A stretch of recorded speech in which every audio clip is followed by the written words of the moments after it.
The Hood Rich video? No, he was not. No. Okay. Now,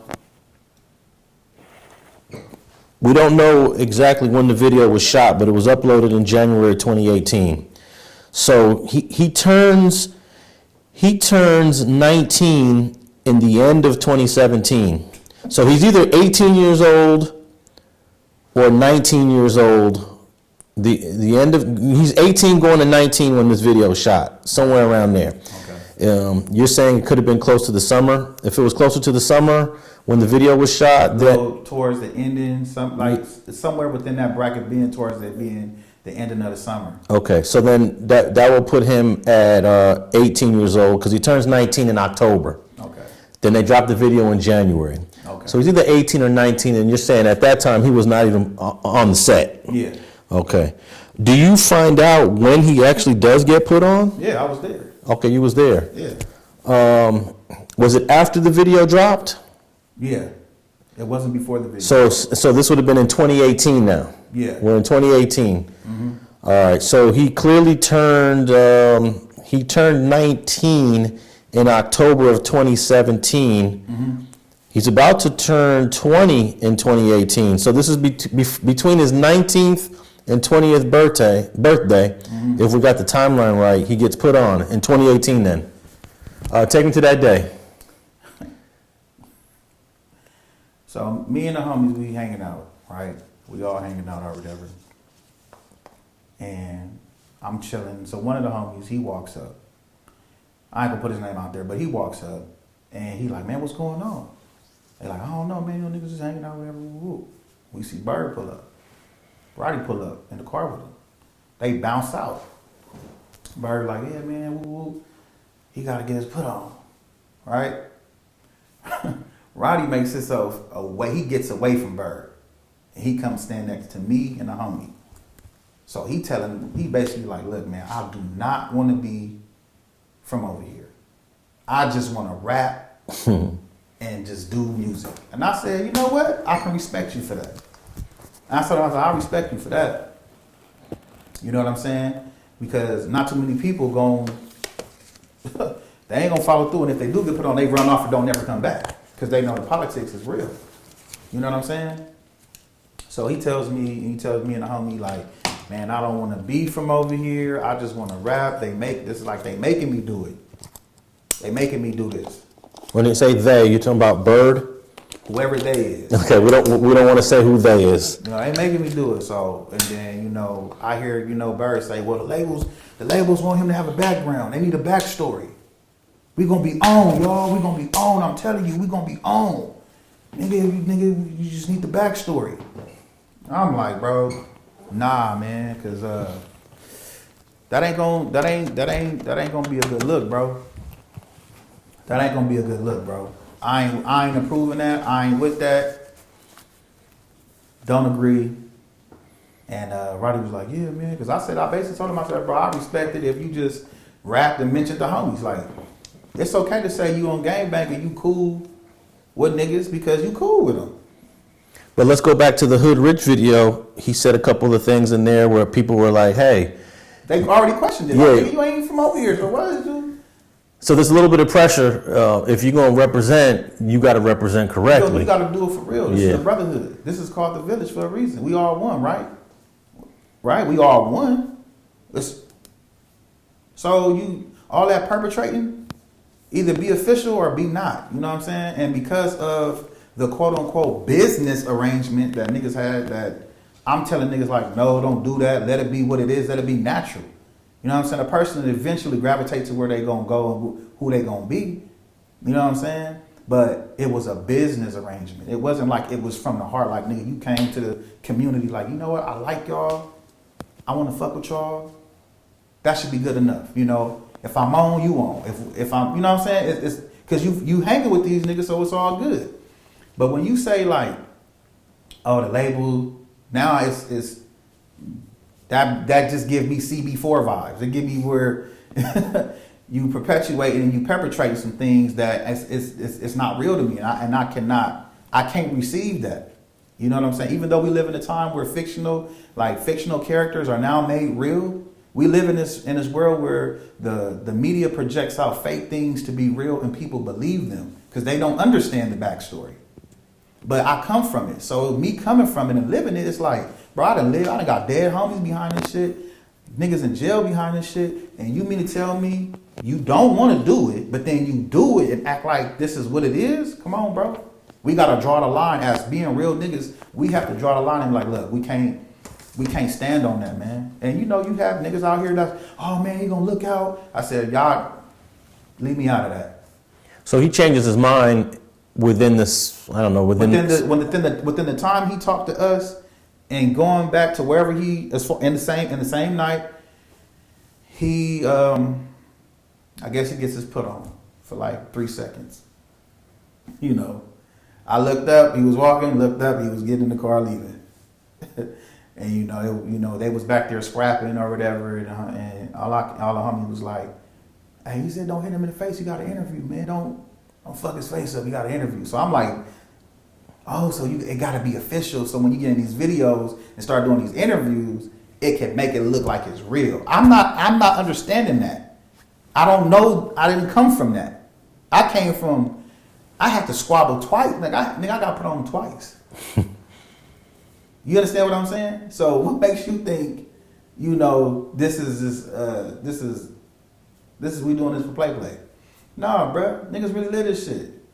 You know, I stand on way different principles now.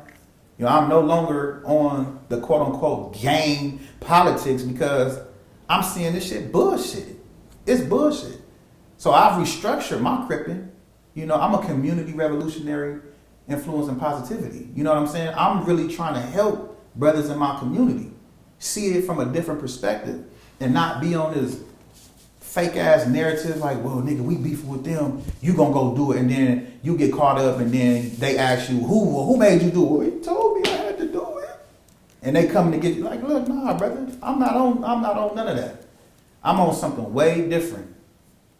You know, and I told niggas, I said, bro, that shit gonna backfire, bro. It's gonna backfire. And it did.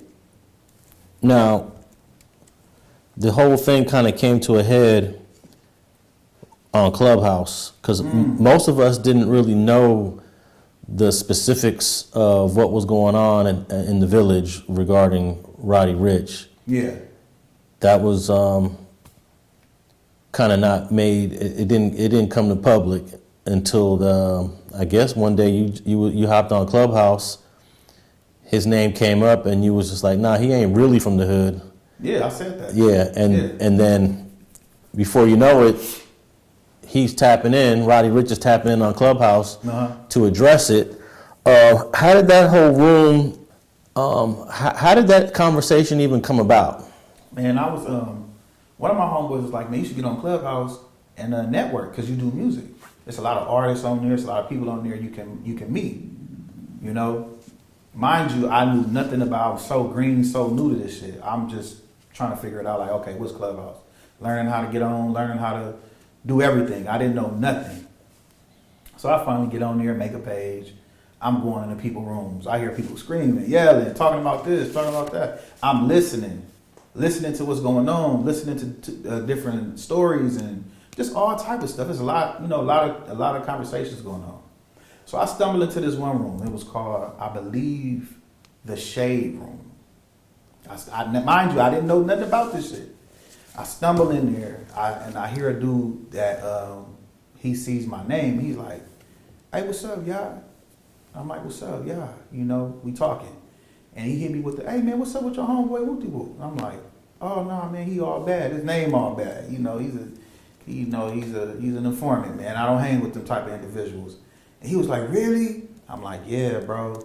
And he was like, "Yeah, that's crazy because I had seen him at a party."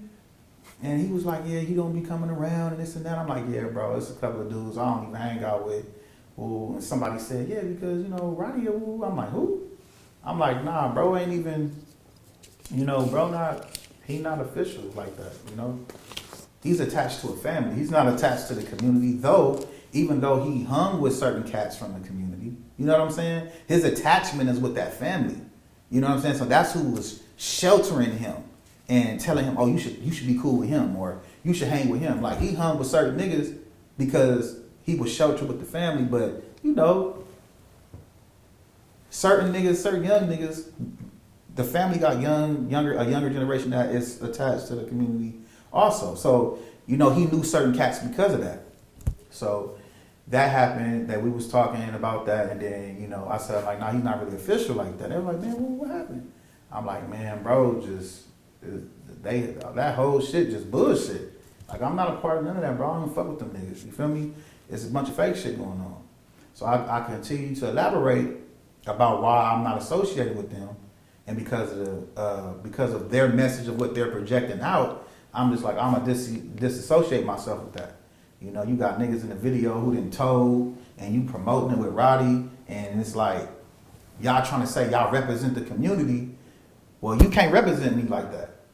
I'll be damned if I let somebody represent me like that. So I was like, nah, I'm cool. You gonna represent me like that. If you gonna represent me in the community, represent us right. Have some dudes that got real good names out here in these streets that ain't never, you know, did no fuck shit, told, snitch, chomo, none of that stuff. We got good names out here. You should have these type of individuals being a reflection if you're gonna do that. So I continue to talk to the homie. He like, man, you know, you should just like, you should tell the world your story, man. I'm like, I'm trying to through music and all. He's like, no, man, just, you know, talk on Clubhouse, man. You know, Yeah. we just chilling, vibing. I'm gonna start a room.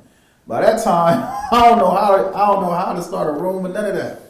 I look up and see a title, right? Do you remember what the title was? It was some shit like Roddy Rich, false flagging. Okay, yeah.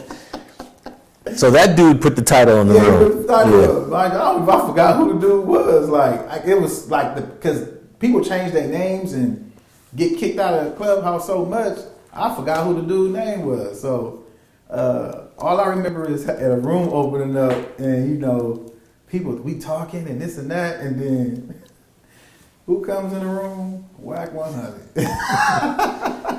I'm like, mind you, I didn't know him. I didn't know Whack. I had ran into him in life one time, you know, but I didn't know him. I just knew of him. And even at this time, I still didn't know him. And this is before the 6ix9ine shit, so I didn't know who he was. All I heard was that he was the gangs manager or whatever.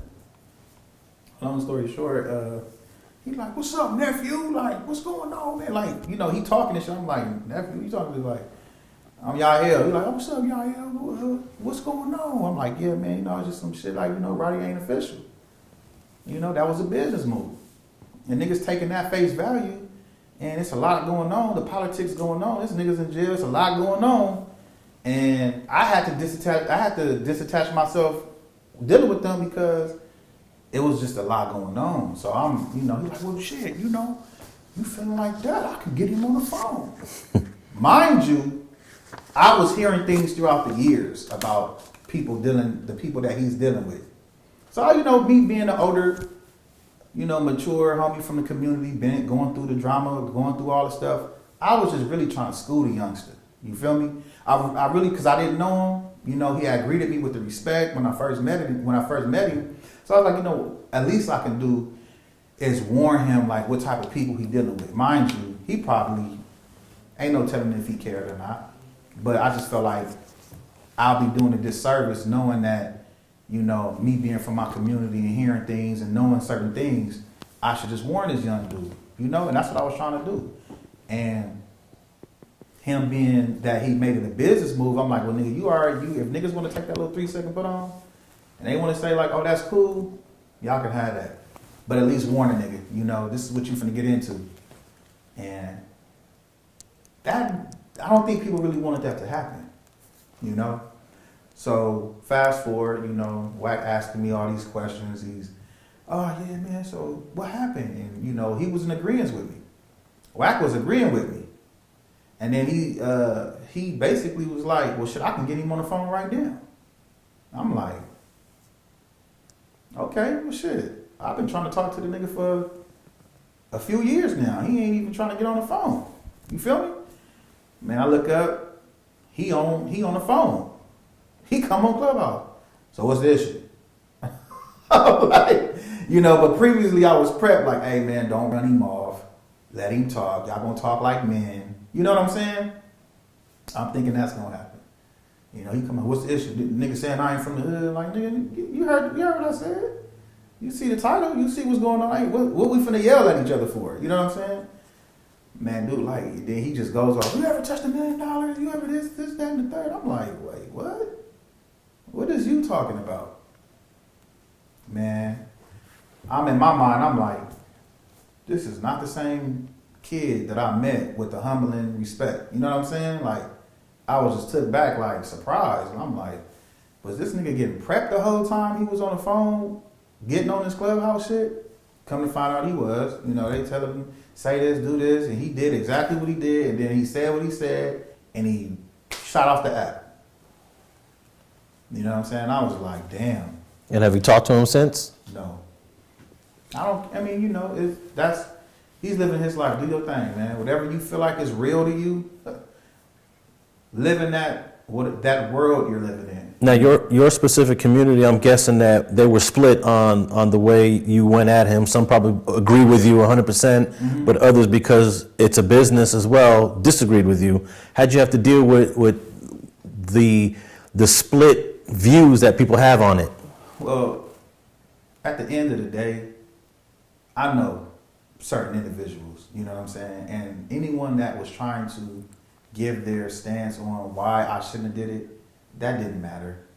Because their opinion was so, your participation in things were so, or none at all. You mad because I'm basically outing what's going on. Now, you did have dudes who was like, hey man, he's standing over you. It's facts. You know, dudes talking all this high power stuff, talking about he looking out for homies in jail, and you not doing that.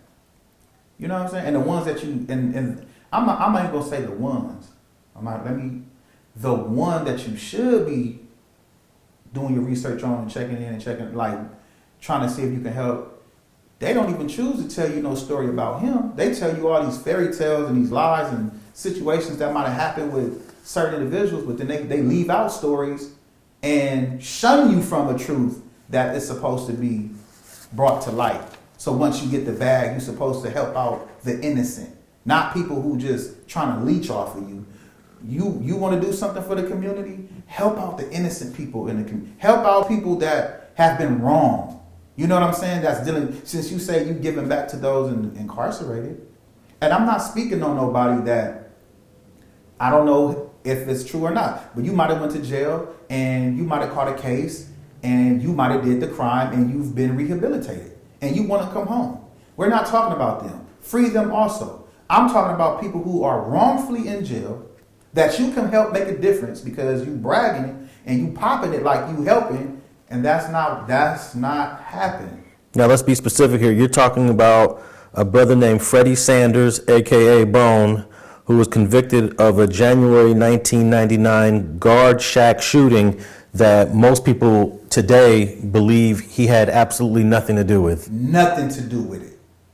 And that is the injustice that I speak on.